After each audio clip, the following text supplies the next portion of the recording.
2 spoon கீயை ஊற்றிக்கலாம். Spoon இல்லை, அப்படியே ஊற்றிக்கலாம்.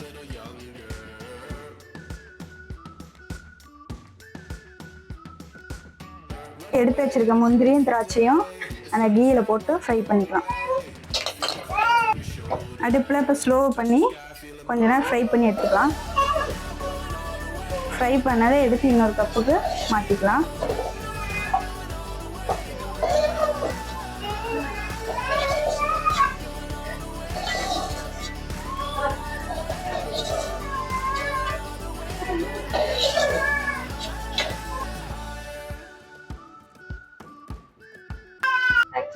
இப்போ எடுத்து வச்சிருக்கிற 1 கப் ரவையை இந்த நெய்யில் போட்டு ஃப்ரை பண்ணி எடுத்துக்கலாம்.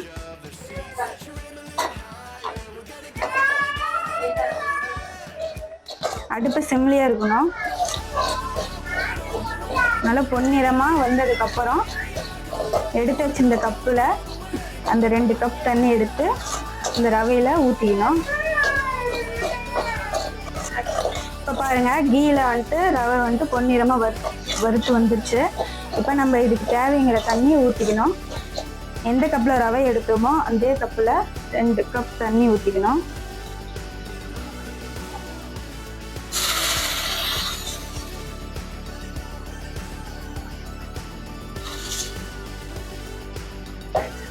அடுத்து தண்ணி ஊற்றினதுக்கப்புறம் தண்ணியில் ரவை கொஞ்சம் வேகணும்.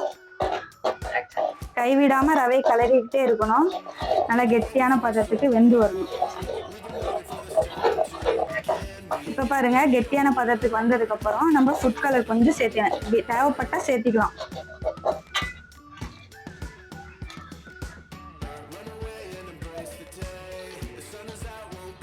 இப்போ பாருங்கள், நம்ம டைரெக்டாக ஃபுட் கலரை சேர்த்திட்டோம். தேவைப்பட்டால் நீங்கள் தண்ணியை மிக்ஸ் பண்ணி அப்பயே நீங்கள் சேர்த்து கிளறிக்கலாம்.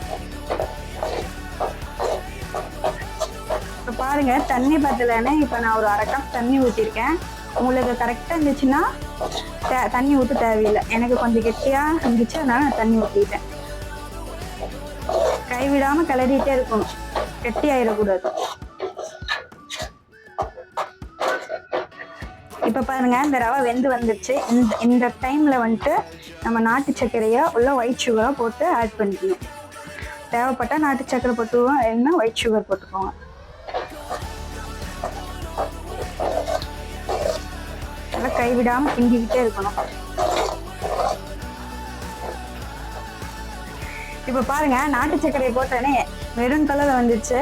மெரூன் கலரில் வந்துச்சுன்னு பார்க்காதீங்க. இது ஒயிட் சுகர் போட்டால் நார்மலாக எல்லோ கலர் தெரியும். நம்ம நாட்டு சர்க்கரை போட்டிருக்கனால இந்த கலரில் தெரியுது. உங்களுக்கு தேவைப்பட்டால் இது யூஸ் பண்ணுங்கள், இல்லைன்னா ஒயிட் சுகர் யூஸ் பண்ணுங்கள். ஆனால் ஹெல்தி நாட்டு சர்க்கரை தான், அது யூஸ் பண்ணால் இன்னும் பெட்டராக இருக்கும்.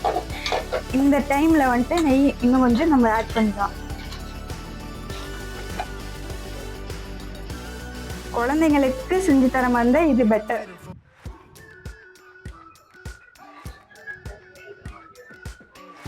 அவ்வளோதான், இன்னும் 5 மினிட்ஸில் நம்ம கேசரி ரெடியாக போகுது.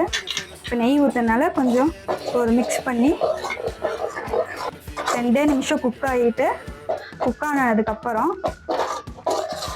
நம்ம வறுத்து வச்சு இந்த முந்திரியும் திராட்சையும் எடுத்து இதில் ஆட் பண்ணிக்கணும்.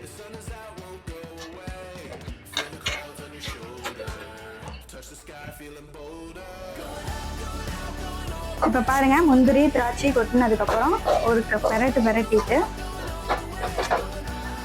தேவைப்பட்டால் வாசனைக்கு ஏலக்காய் தூள் நீங்கள் சேர்த்துக்கலாம். நான் இன்றைக்கி சேர்த்துக்கல. இப்போ பாருங்கள், நம்ம கேசரி ரெடி ஆயிடுச்சு. அது இன்னொரு கப்பில் நம்ம மாற்றிக்கலாம். இப்போ பாருங்கள், நம்ம ஹெல்த்தியான கேசரி ரெடி ஆயிடுச்சு. நம்ம ஹெல்த்தியாக நாட்டு சர்க்கரை, கீ இது மாதிரி போட்டு யூஸ் பண்ணியிருக்கோம். உங்களுக்கு குழந்தைக்கு செஞ்சு தர மாதிரி இருந்தால் நாட்டு சர்க்கரையும் அதே மாதிரி மோஸ்ட்லி ஃபுட் கலர் மட்டும் அவாய்ட் பண்ணி இந்த மாதிரி கேசரி செஞ்சு கொடுங்க, விரும்பி சாப்பிடுவாங்க. ஓகே ஃப்ரெண்ட்ஸ், பாய். இந்த வீடியோ பிடிச்சிருந்துச்சுன்னா லைக் பண்ணுங்கள், ஷேர் பண்ணுங்கள்.